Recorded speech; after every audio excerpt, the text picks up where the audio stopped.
ప్రియులారా, పరిశుద్ధాత్మ దేవుడు నీతో నాతో మనతో మాట్లాడే విషయం ఏమిటో తెలుసా? స్తుతించే వాణిని దావీదుని దేవుడు ఏం చేశాడు? కోరుకుని రాజుగా అభిషేకించాడు. ఆమేన్. ఎక్కడ గొర్రెలు కాపాలండి, ఎక్కడ రాజండి? స్తుతించడం కూడా ఒక వరమే. మరి నువ్వు స్తుతించకుండా స్తుతించలేకపోతున్నాడు, దాని అర్థం ఏంటి? అంత టైం లేదా, లేకపోతే సోమరిపోతుల్లో తయారయ్యామా, లేకపోతే ఆశీర్వాదం ఎక్కువైపోయిందా మనకి? అబ్బేలండి, నేను అంటాను, దావీదు దేవునిని స్తుతించాడు కాబట్టి తన జీవితంలో ఏమండి గొర్రెలు కాసుకుని అతడు రాజుగా దేవుడు అతన్ని ఏం చేశాడు? హెచ్చించాడు. ఆమేన్. నువ్వు హెచ్చించబడాలి, నీ కుటుంబంలో హెచ్చించాలి. దేవుడు నిన్ను ఉన్నతమైన స్థాయిలో దేవుడు నిన్ను పెట్టాలి. అటువంటి దీవెనకరంగా నువ్వు ఉండాలి. నువ్వు ఆశీర్వదించబడాలి, నువ్వు దీవించబడాలి. ఉన్నతమైన స్థాయిలో దేవుడు నిన్ను పెట్టాలి అంటే స్తుతించే వరం.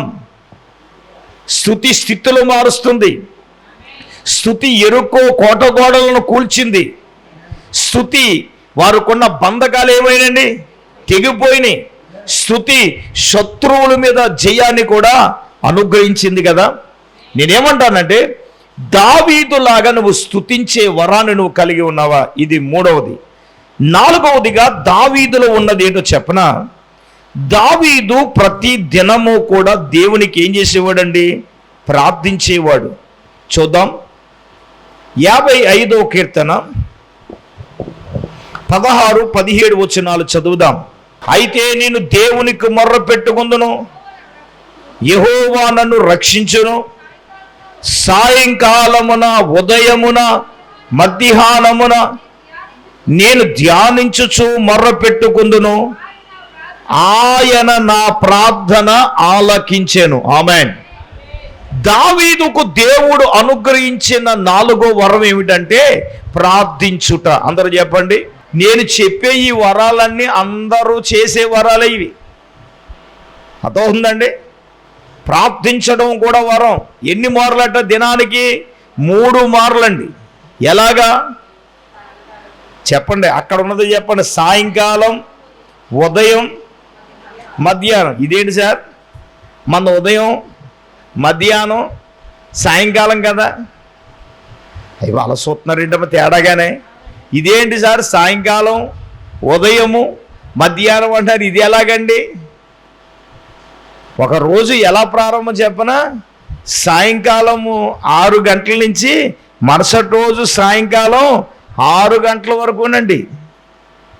మనం అంటాం కదండి, సోమవారం 6 అయింది అయిన వెంటనే కోడల మంగళవారం పొద్దు వచ్చేసిందే. సోమవారం సాయంకాలం 6 అయ్యేటప్పటికి ఏ పొద్దు వచ్చేస్తుంది? శుక్రవారం సాయంకాలం 6 అయ్యేటప్పటికి ఏ పొద్దు వచ్చేస్తుంది?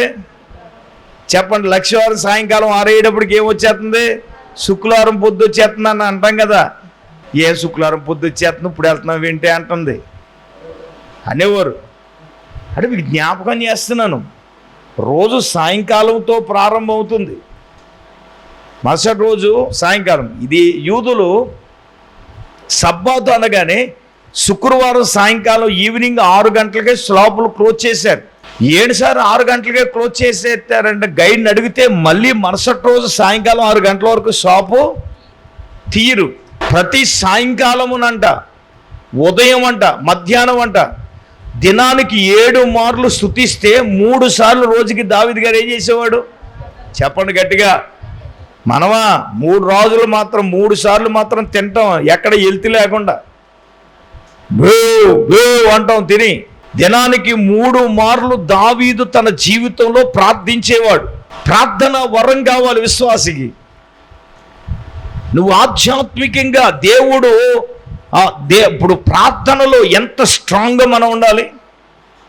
ఒకప్పుడు అండి చాలా ప్రార్థన చేసావు, మరి ఇప్పుడు ఏమైపోయింది ప్రార్థన? ఇప్పుడు 3 ముక్కల ప్రార్థన అయిపోయింది మనకి. నేను అంటాను, అప్పుడు బాధలు ఉన్నాయి కాబట్టి ఎక్కువ ప్రార్థన చేసిద్దాను, దేవునికి స్తోత్రం. ఇప్పుడు బాధలు లేవు కాబట్టి సౌఖ్యం సుఖం వచ్చేసింది. ఏజే సుఖము సౌఖ్యం కాదు. నేనేమంటానంటే, సుఖం ఉన్నా, సౌఖ్యం ఉన్నా, బాధ ఉన్నా, కష్టం ఉన్నా, నువ్వు రెగ్యులర్ ప్రార్థన నువ్వేం చేయకూడదు? మానకూడదు. ఆమేన్. నేనేమంటానంటే సందర్భం వచ్చింది కాబట్టి చెప్తున్నాను. దేవుని సన్నిధిలో మన ఇక్కడ ఒక క్రమాన్ని ఏర్పాటు చేసినప్పుడు ఆ క్రమాన్ని, ఆ ప్రార్థనను మనం పోగొట్టుకోకూడదు. మీరు అడగొచ్చు, నేను ప్రతిరోజు నండి 8 నుంచి నేను ఇంటికాడే ప్రార్థన చేసుకుంటానండి, నేను గుళ్ళోకి రానండి, నేను ఇంట్లోనే ప్రార్థన చేసుకుని అతి తప్పది. నువ్వు దేవుణ్ణి అవమానించిన, దేవుని సన్నిధిలో ఏర్పరిచిన ప్రార్థన సమయం నువ్వు దేవుని దగ్గర గడపాలి. ఇవి కొంతమందికి జాడ్యం పోవట్లేదు, దేశరక్త అది పోవునుగాక, మారు మనసు వచ్చునుగాక. ఆమేన్, ఆమేన్. అర్థమవుతుందా? నువ్వు దేవుని సన్నిధికి, నువ్వు ఇంట్లో చేసుకునే దానికంటే దేవుని సన్నిధిలో చేస్తే నీకు ప్రార్థన దేవుడు అంటాడు. దేవుడు ఏర్పరిచిన క్రమం 7 నుంచి 9 అంటే ఆ సమయం నువ్వు దేవుని మందిరంలో ఉండాలి. మరి ఎలాగంటే అదే టైంలో అంటే నువ్వు ఆ రోజు 1 గంట ముందో లేకపోతే ఇంటికి వెళ్ళిన తర్వాత నువ్వు చేసుకో. దైవిక సన్నిధి, సంఘ క్రమం, ఉపదేశ క్రమం, అది ఏ ప్రార్థన అయినా కానివ్వండి, సంఘ క్రమాలు ఉన్నప్పుడు మనం మార్చుకోవాలి. నేను మార్చుకుంటాను అలాగా, దేవునికి స్తోత్రం. అది క్రమం, అది అప్పుడే మనకు దీవెనలు వస్తాయి. అబ్బాయి నేను మార్చుకున్నా, నా దారి రహదారి అంటే నీకు మిగిలేదు ఇంకా గోదావరి అని మాత్రం నేను అన్నసుమా. కొంతమందికి వాళ్ళు నేనేమంటాను, దేవుడు ఎలా అనుకుంటాడో మనం అలా చేయాలి, మనం అనుకున్నట్టు ఎప్పుడు ఏది చేయకూడదు అంటాను. ఇప్పుడు 3 మార్లు ప్రార్థించడం, 4వదిగా ఆయన ప్రార్థన. ఇక్కడేమంటున్నాడండి ఆయన? చూడండి, నేను నా దేవునికి మొర్ర పెట్టుకుందును, యెహోవాను రక్షించుము. సాయంకాలం, ఉదయం, మధ్యాహ్నం నేను ధ్యానించుకుంటూ మొరపెట్టినప్పుడు ఆయన నా ప్రార్థన ఆలకించాను. హల్లెలూయా. ఎందుకు ఆలకించడం? మనం ప్రార్థన చేస్తే నువ్వు ఏం ఆళ్ళ చేయండి, ఏమండి జ్యోతి గారు మీ ప్రార్థన చేయండి, మీరు కేసీ ముచ్చం గారు ప్రార్థన చేయండి, శాంతమ్మని గారు ప్రార్థన చేయండి, ఆళ్ళకేళ్ళకి అప్పించేసి నువ్వు ఎత్తరగా పడుకుంటావా? ఇచ్చరక్తమే చేయి. అర్థమవుతుందా? చేస్తారు, చెయ్యరని కాదు. అమ్మగారు కొంచెం చెయ్యండి బలంగానే. ఈ మధ్యన మొన్న ఒకడు అన్నాడండి, అయ్యగారు నా కోసం ప్రార్థన చేయట్లేదు అందుకని నేను ఇలాగ అయిపోయాను అన్నాడండి. ఏజరక్తం, ఒరే నువ్వు ప్రార్థన చేసుకోవడం మానేసి అయ్యగారు చేయలేనందుకు ఇలాగ అయిపోవడం ఏంటి? ఇది దుర్మార్గం, ఇది ఏజరక్తమే చేయి. మా కోసం అయ్యగారు సరిగ్గా ప్రార్థన చేయట్లేదు. కానుకలు ఇచ్చి, నేనేమన్నా కానుకలు ఇచ్చినోడికి ఒక ప్రార్థన, కానుక ఇవ్వలేనోడికి ఒక ప్రార్థన, అందరికి ఒక ప్రార్థన. ఇది ఒక ప్రార్థనలో ఏదో వంటలో వెరైటీ లేక ప్రార్థనలో వెరైటీ ఉండదు, అందరికి ఒకటే ప్రార్థన. దేవునికి స్తోత్రం. చెప్పండి గట్టిగా హల్లెలూయా. స్తోత్రం. ఒకవేళ ఫీలింగ్ ఉంటే అది తీసేసుకో నీలో. హల్లెలూయా. నీలో ప్రార్థన ఉండాలి, దేవుని సన్నిధిలోకి వచ్చి ప్రార్థన చేయాలా. మరి ప్రార్థన మర్చిపోయినట్టు వేసిన తింటా మర్చిపోవచ్చు కదా నువ్వు. మర్చిపోయాండి, మళ్ళీ మీకు ఫోన్లు చేయాలి, మనుషులు కౌరవించాలి, మీకు దేవునికి స్తోత్రం చెయ్యాలని బాధ్యత మనకు ఉండాలి. దేవుడు మనకు అప్పగించాడు, ఇవ్వకపోతే ఇవ్వలేదంటాం మనం. ఇచ్చిన తర్వాత అయ్యో అని ఒక 5 నిమిషాలు ముందే మనం రావాలి. ప్రార్థన మీద మనకేముండాలి? ఆసక్తి ఉండాలి. నా దేవుని సన్నిధిలో నేను ప్రార్థించాలి, ఆ వరం కావాలి. నువ్వు ఎంతసేపు దేవుణ్ణి అడిగితే నీ పరిస్థితులు దేవుడు మారుస్తాడు. స్తుతి స్థితిలో మారుస్తుంటే ప్రార్థన ఏం చేస్తుంది చెప్పండి? స్తుతి స్థితిని మారుస్తుంటే ప్రార్థన ఏం చేస్తుంది? పరిస్థితులనే మార్చేస్తుంది కదా. నా పరిస్థితులు మారాలని నువ్వేం చేయాలి?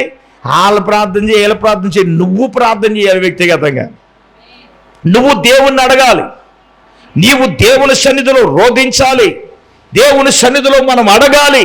ప్రార్థన వరం ప్రతి ఒక్క విశ్వాసి తన జీవితంలో, ఈ రోజున చెప్పుకున్న క్రైస్తవులకు ప్రార్థన తగ్గిపోయిందండి. ప్రార్థనలో బలహీనమైపోతున్నారు, ప్రార్థన చేయలేకపోతున్నారు, అంతకు మొడ్డుదేరిపోతున్నారు. హలో, ప్రార్థన వరాన్ని నువ్వు అనుగ్రహించుకుంటే ఇవన్నీ నమ్మకమైనవి. అంటే స్తుతించడం నమ్మకమే, దేవుని మందిరంలో ఉండడం నమ్మకమే, దేవుడు ఆయుష్ను కూడా నీకు ఇచ్చింది అది నమ్మకమే. ఒకసారి గిల్లుకు చూసి కదా నమ్మకం కాదా అని. మరి నమ్మకం లేకపోతే స్తోత్రం నేను మోసేయాలి, ఏజరక్తమే, అది నమ్మకమే, అన్నీ నమ్మకమే. ఈయన దినానికి 3 మార్లు మరి నువ్వు ఎన్నిసార్లు ప్రార్థన చేస్తావు నేను అడగను, అది నీ విజ్ఞతకే వదిలేస్తాను. ఒక ఆవిడ ఏళ్ళు లెక్కెట్టేస్తుంది దేవునికి స్తోత్రం. ఎన్నిసార్లు చేసేస్తున్నావు ఏంటి? హల్లెలూయా. చెప్పడం స్తోత్రం చెప్పట్లేదేంటి? మరి దావీదుకి ఇచ్చిన వరం నీకు ఉందా? ప్రార్థన వరం ఉందా? స్తుతించే వరం ఉందా? దేవుని సన్నిధిలో ఉండే వరం ఉందా? ఆయుష్ అనే వరం ఉంది. దేవునికి స్తోత్రం. అది లేకపోతే మనం ఎక్కడ ఉండేవాళ్ళం? ఇంకా మనం చూస్తే 69వ కీర్తన 10వ వాక్యం చదవండి. దావీదు గారు అంటున్నారు, నేను ఉపవాసం ఉండి నేను కన్నీరు విడవగా అది నాకు నిందాస్పదమాయెను, నేను గోనె బట్ట వస్త్రముగా కట్టుకున్నప్పుడు హాస్యాస్పదముగా ఉందట. చూడండి 109వ కీర్తన కూడా చూస్తే దావీదు గారు రాశారు కీర్తన. 109వ కీర్తన దావీదు గారు రాశారు. 109వ కీర్తన 24వ వచనం కూడా చదువుదాం. ఉపవాసము చేత నా మోకాళ్ళు బలహీనమాయెను, నా శరీరము పుష్టి తగ్గింది. హల్లెలూయా. చెప్పండి, ఏంటంటే ఉపవాసం చేయటం కూడా వరమే. మనకు రోజుల దగ్గరికి వచ్చేస్తున్నాయి, దేవునికి స్తోత్రం. కొంతమంది అయ్యి బాబా రోజుల దగ్గరికి వచ్చేస్తున్నాయి, గ్యాస్ వచ్చేస్తుంది, ఇది వచ్చేస్తుంది, అది వచ్చేస్తుంది. ఈ సైకాలజీ మీరు వస్తుందంటే వస్తుంది, రాదు అంటే రాదు. వచ్చిన ఇబ్బంది పెడితే నువ్వు నిలబడితే అది ఏం చేయదు, ఒక 2 రోజులు 3 రోజులు ఇబ్బంది పెడుతుంది. అలా ఇబ్బంది పడినప్పుడు కానీ వేడి నీళ్ళు తాగితే కింద నుంచి పైనుంచి వెళ్ళిపోద్ది, ఫ్రీ అయిపోద్ది. అంతకన్నా పెద్ద ఏం కొంపలు మురిగిపోతుంది. ఉపవాసం 5వ ఉపవాసం పుట్టినే ఊరికినే వరాలు రావండి. మామూలు ప్రార్థన వేరు, ఉపవాసం ఉండి కన్నీళ్ళు విడిచిన ప్రార్థన వేరు కదా. తలలు పైకెత్తండి. ఉపవాసం ఉండి కన్నీటి ప్రార్థన చేస్తే ఇప్పుడు నాబోతు ఉన్నాడు. ఏమండి, నాబోతుని చంపించేశాడు ఎవడు? ఆహాబు. చంపించాడు లేదా? చంపించేశాడు. కానీ ఆయన చంపించిన విధానం చాలా దుర్మార్గం, అది మనకు తెలుసు. ఏలియాని పంపించాడు, వెళ్ళు నువ్వు ఆహాబు దగ్గరికి వెళ్ళు, నువ్వు నాబోతుని చంపావు, నాబోతు యొక్క రక్తాన్ని ఏ స్థలంలో కుక్కలు నాకిలే అదే స్థలంలో నీ రక్తాన్ని కూడా కుక్కలు నాకుతాయి, అక్కడతో అయిపోతూ బాగుండిపోను. ఆహాబు, నీ వంశములో మగోడనేవాడు ఎవడో చెప్పండి, మగోడనేవాడు ఎవడో ఉండడు అనగానే వీడికి పట్టుకుంది దడా కంగారు. ఏ పట్టుకుంది? దడా కంగారు మామూలుగా పట్టుకోలేదు. మరి అప్పుడు ఏం చేశాడమ్మా? ఏమండి, ఆ మాటలు వినగానే మనకు తెలుసు, ఆడు రాజవస్త్రాలు తీసేశాడు, గోని బట్ట కట్టుకున్నాడు, ఉపవాసం ఉండి ఏం చేస్తున్నాడండి? మనో దుఃఖంతో ప్రార్థన చేస్తున్నాడు. ఎవరండి? ఆహాబు. మనం వారానికి కనీసం శనివారం అయినా ఉపవాసం ఉండి మనం ఎందుకు ప్రార్థన చేయాలి? ఉపవాసం ఉంటున్నామా మనం? అసలు ఉపవాసం ఉండడానికి అయిపోయి నేను ఉండలేను అనుకోను, ఉండాలి. నువ్వు 40 దినాలు అద్భుతకరంగా మన ఉపవాస ప్రార్థనలు జరగబోతున్నాయి. ఆమేన్. Praise the lord. గట్టిగా చేతులెత్తి స్తోత్రం చెప్పండి. రోజుల దగ్గరకు వచ్చేస్తున్నాయి. క్రైస్తవ జీవితంలో ఉపవాసం ఉండి ప్రార్థన చేస్తే, ఇప్పుడు చూడండి, ఈయన ప్రార్థన చేశాడు. దేనికోసం ప్రార్థన చేశాడు తెలుసు, కీడు రాబోతుంది అన్నప్పుడు. అతడు ఉపవాసం ఉండి కన్నీరు విడిచి ప్రార్థన చేయగా ఏమంటే చెయ్యబోతానన్న కీడుని ఏం చేశాడండి? ఆపేశాడు. చప్పట్లు కొట్టండి గట్టిగా. నీ కుటుంబం మీదకి రాబోతున్న కీడు ఆగాలంటే నువ్వేం చేయాలి చెప్పండి? నీ బిడ్డల మీదకి రాబోతున్న కీడు ఆగాలంటే, నీ యజమానుని మీదకి రాబోతున్న కీడు ఆగాలంటే, గ్రామం మీదకి రాబోతున్న కీడు ఆగాలంటే, నీ బిడ్డల మీదకి రాబోతున్న కీడు ఆగాలంటే నువ్వేం చేయాలి? ఉపవాసం ఉండకూడదు. ఉండకూడదు అంటలేదు. చెప్పండి, ఏం చేయాలి? ఉపవాసం ఉండి ఏం చేయాలి? ప్రార్థన చేస్తేనే కదా. దావీదు తన అనుభవంలో, నేను ఉపవాసం చేత నా మోకాలు ఏమైపోయినాయి? బలహీనమైపోయినాయి. నా శరీరం ఏమైందండి? పుష్టి తగ్గిపోయింది. అక్కడేమన్నాడు? నేను ఉపవాసం ఉన్నాను. నీ జీవితంలో ఉపవాసము ఉండటం ఎందుకు కార్యాలు జరగవండి? ఉపవాసం ఉండి కన్నీళ్ళు విడిచినప్పుడు అన్నాయే, ఉపవాసం ఉండి కన్నీళ్ళు విడిస్తే మూయబడిన గర్భాన్ని దేవుడు ఏం చేశాడు? తెరిచాడా లేదా? దేవుని సన్నిధిలోకి వెళ్ళినప్పుడు మనం ప్రార్థించినప్పుడు అనేక మందికి దేవుడు గర్భాలను దేవుడు ఇస్తున్నాడు, తెరిచాడు దేవుడు. సమస్యల్లో ఉన్నవారికి ఉపవాసం ఉన్నప్పుడు ఆ సమస్యల నుంచి దేవుడు విడుదలనిచ్చాడుగా, అద్భుతాలు దేవుడు చేస్తున్నాడుగా, ఆశ్చర్యకార్యాలు దేవుడు చేస్తున్నాడుగా. ఎవరు దేవుడు ఎందుకు చేయడు సార్? దేవుడు చేస్తాడు. దేవుని సన్నిధిలో మనం ఉపవాసం ఉండి మోకరించి కన్నీళ్లు కార్చి మనం ప్రార్థించినప్పుడు దేవుడు ఎందుకు చేశారండి? దేవుడు చేస్తాడు. ఆమేన్. మనం ఆ విధంగా కన్నీళ్లు కార్చి దేవుని సన్నిధిలో రోధించి దేవుని అడగాలిగా, ప్రార్థించాలిగా, దేవుని సన్నిధిలో మొరపెట్టాలిగా. మొర్ర పెట్టినప్పుడు దేవుని సన్నిధిలో ఉపవాసం ఉండని, ప్రార్థించినప్పుడే కీడులు ఆగిపోయినాయి.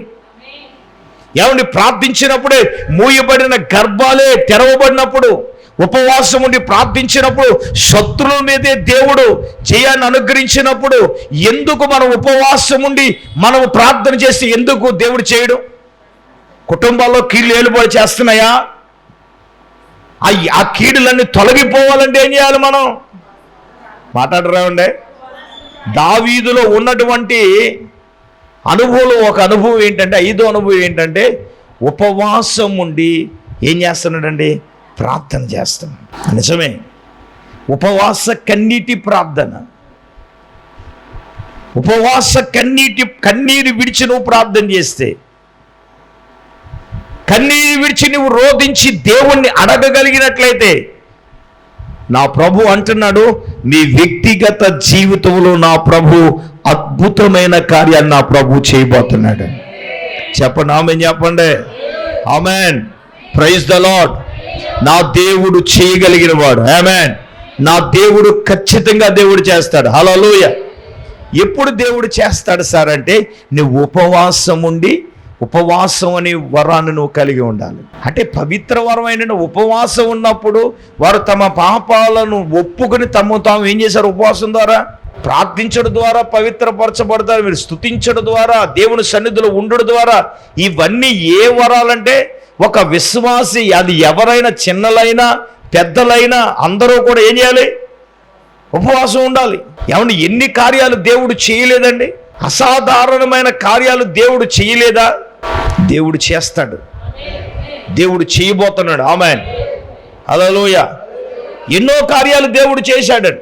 నేను అంటాను, దావీదు తన అనుభవంలో ఉపవాసం ఉండి నిన్ను నీవు ఉపేక్షించుకుని, ఏమండి పరిశుద్ధతతో, ఏమండి వాంఛతో, ఏమండి సమాధానముతో దేవుని సన్నిధిలో ముందుకు సాగిపోవడమే ఉపవాసం. దావీదు తన అనుభవంలో అలాగ ప్రార్థించాడు కాబట్టి, దావీదు తన జీవితంలో అటువంటి వరాన్ని కలిగి ఉన్న, నేనేమన్నా ఉపవాస ప్రార్థన ద్వారానే కార్యాలు జరుగుతాయి. నేను 6వదిగా మనం చూసినప్పుడు దావీదులో మనం చూసే ఉన్నతమైన అనుభవం ఏమిటంటే, గద్దించినా సరే ఆ గద్దింపును అంగీకరించటం. అందుకే ఆయన ఏమన్నాడు? నీతిమంతులు నాకు గద్దించుట, చెప్పండి, నాకేమన్నాడు? తైలాభిషేకం అన్నాడు. మనం గద్దిస్తే గద్దింపును అంగీకరించగలుగుతున్నామా? గద్దింపును మనం అంగీకరించగలుగుతున్నామా? 141వ కీర్తన 5వ వాక్యం చదవండి. తప్పు చేసినప్పుడు, నేనేమంటాను, తప్పు చేయటం మానవుని యొక్క సహజ లక్షణం అండి. తప్పును దిద్దుకోవాలని ఆశ ఉండటం అవసరం. ఎందుకో తెలుసా? ప్రభువు నాతాను ప్రవక్త ద్వారా దావీదును గద్దించినప్పుడు అతడు తగ్గింపు కలిగి గద్దింపును అంగీకరించాడు. చదవండి 141వ కీర్తన 5వ వచనం.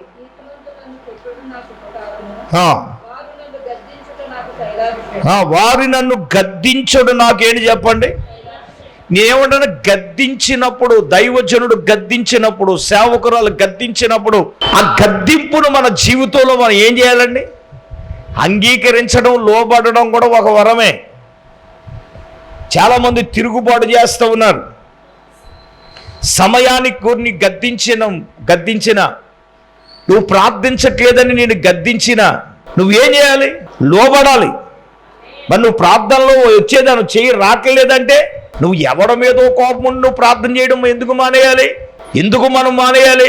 దేవుడు నిన్ను గద్దించినప్పుడు ఆ గద్దింపుకు నువ్వేం చేయాలి? లోబడాలి కదా. ఇప్పుడు నాతాను ప్రవక్తే వచ్చాడు, దావీదు నువ్వు చేసింది తప్పు అన్నాడు. ఒక చిన్న కథ చెప్పాడు.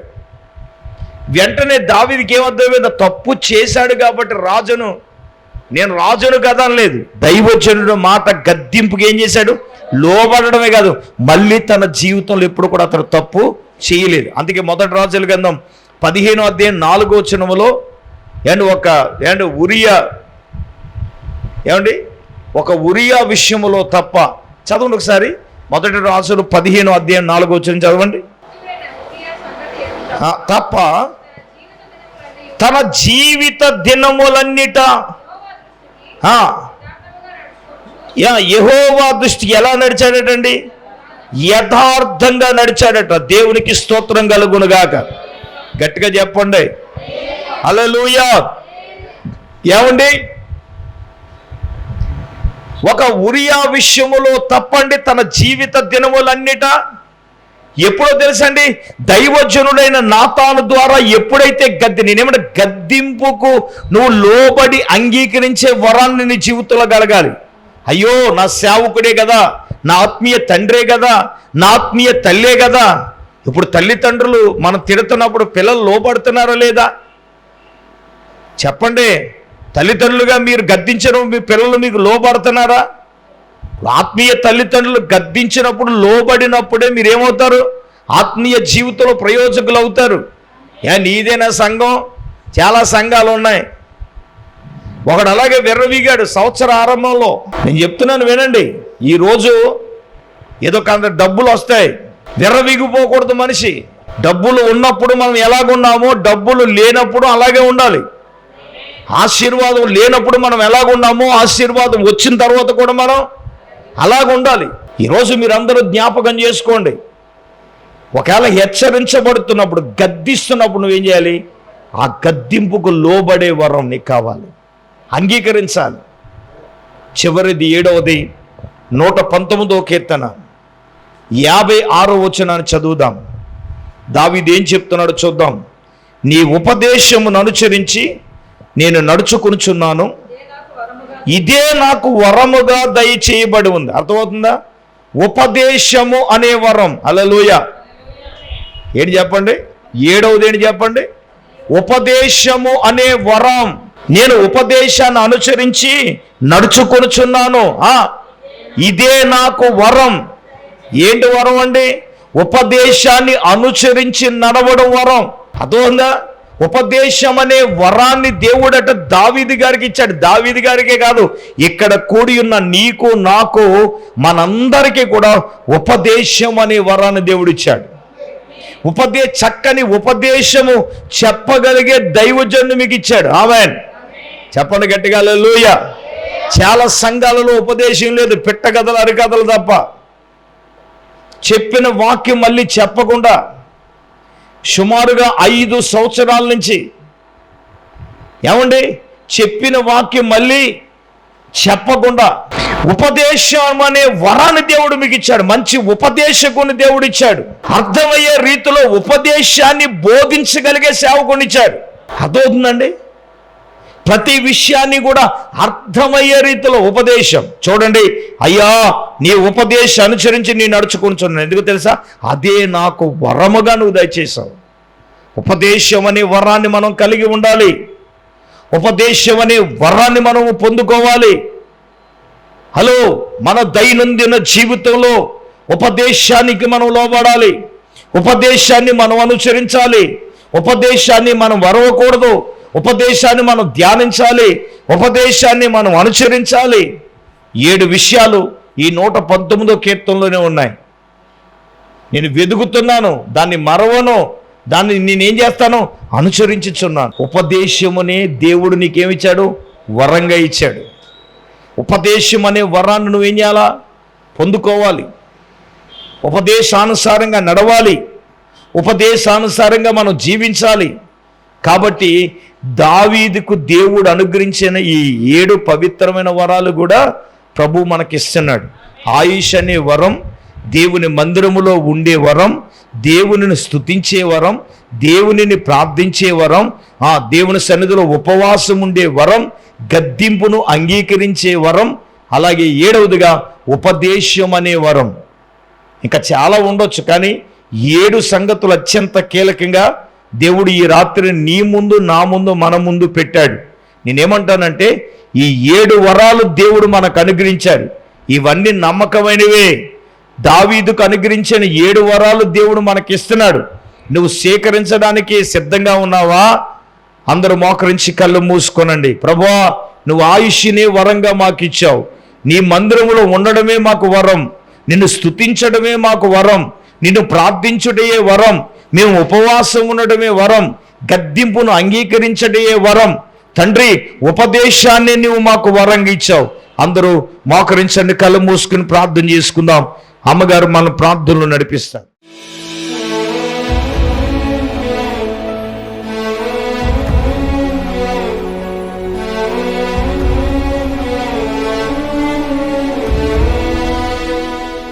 స్తోత్రం స్తోత్రం స్తోత్రం స్తోత్రం స్తోత్రం స్తోత్రం స్తోత్రం.